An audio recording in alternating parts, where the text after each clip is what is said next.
So let's start with a definition of clear coding, what it really means. In simple terms, it's being direct. It's explaining to your partner in very clear terms, hence clear coding, exactly what your needs, wants and boundaries really are. Now, you don't want to be rolling off a list here of your do's and don'ts and demands. That's for your own personal state of mind. And that's why we did the clear coding part 1. If you haven't checked that video out, please go and check it out. Part 2 is how you communicate with your partner clearly. Now, the opposite of clear coding is, in fact, cryptic coding. So you drop hints or you do things that you expect your partner to pick up on. I can use the intimacy one as a classic example. You probably know I was going to go straight to the bedroom. And when you're clear coding, you make it very clear exactly what your intentions are. You go to bed, you're wearing sexy laundry, you get washed, you get changed, you get in the mood, so to speak, and make it ultimately very clear what your intentions are going to be or what you want to achieve in that moment. Now, cryptic coding would be feeling like you want to do it, but not really getting changed and turning your back on your partner and then feeling upset that they didn't initiate intimacy with you. Hence, cryptic coding. Most men won't get it. If you turned your back on your partner and you're wearing your pajamas, he's going to think, at least expect you to be going to sleep, not really interested in any physical intimacy. Likewise, you come out of the bathroom with some lingerie on, looking great, smelling great, giving him a cuddle and a kiss when you jump in bed. He's probably going to think, oh, it's my lucky night tonight. Luckily for me, it's my lucky night every night. But that's another story. That's how you set up your clear coding from the beginning and win the game. You got to remember, most people do not get into a relationship to argue. So if you have better communication, which is a massive topic, we'll do multiple videos on communication skills, transformational vocabulary, and the things that you can do to better enhance your relationship. Clear coding has been recognized as the word or the set of words that will enable you to speak and communicate clearly with your partner. Now, I have a Filipino partner, so her English is very, very good. However, it's not perfect. So sometimes she can say things that are either A, very direct and not mean it like that, or B, not direct at all. Or C, I'm not even understanding what she's trying to tell me. But we get there in the end, so you have to be a little bit more patient. And the same thing is true when you enter into a new relationship. Or you could be in your existing relationship and find that things are wearing down. They're not as illustrious as they were. They're not as exciting anymore.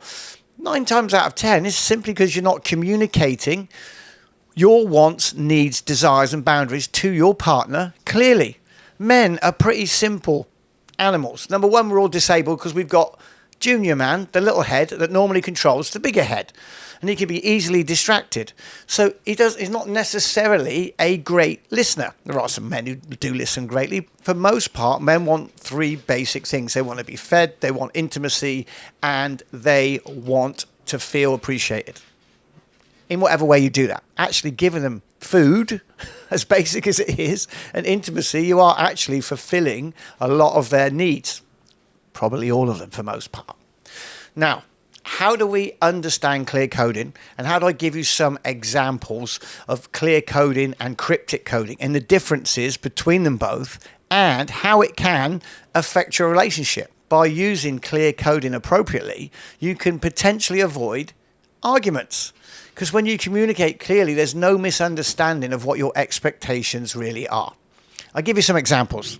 So you say, I'm fine. Meanwhile, you slam the cabinets, slamming doors, and hope that he kind of understands that there is actually a problem. Rather than saying, I'm feeling a bit hurt about what was said earlier.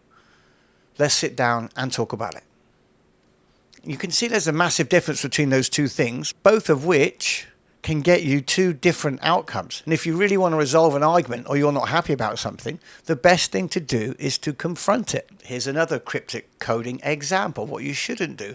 Sighing loudly, commenting on how other couples are much more intimate and they touch each other different and, oh, he always praises her or she always praises him. That's cryptic coding. What are you actually just trying to say? Or what might be better to say and more direct is, hey, listen, I've really been missing you lately. Let's plan a night together where we can sit down and have a great dinner. Just you and me. So there's a couple of examples. I'm going to give you about at least 10 or 15 examples of the difference between cryptic coding and clear coding. It's small, but for most part, arguments start or can start over the most stupidest things, bizarre things, little incidents, little things that trigger you to go into a certain state and act in a certain way, which potentially that person never even intended for that to happen. Remember, intentions don't mean anything. Oh, I didn't intentionally mean to hurt you. I didn't intentionally mean to harm you. Results mean everything. What is that result? If you are feeling like you want some physical intimacy, let your partner know directly. It's pretty simple for a man, pretty simple, I think, for a woman to let a man know that she's feeling that way. So there you have it. Simple and direct communication. Let your partner know exactly what it is that you want. It's also a good way to find out if that person is compatible with you as well in the shortest amount of time, because then you end up wasting time when you could be spending it with your real perfect partner, who may be the person you're with right now when you clear code in your communication.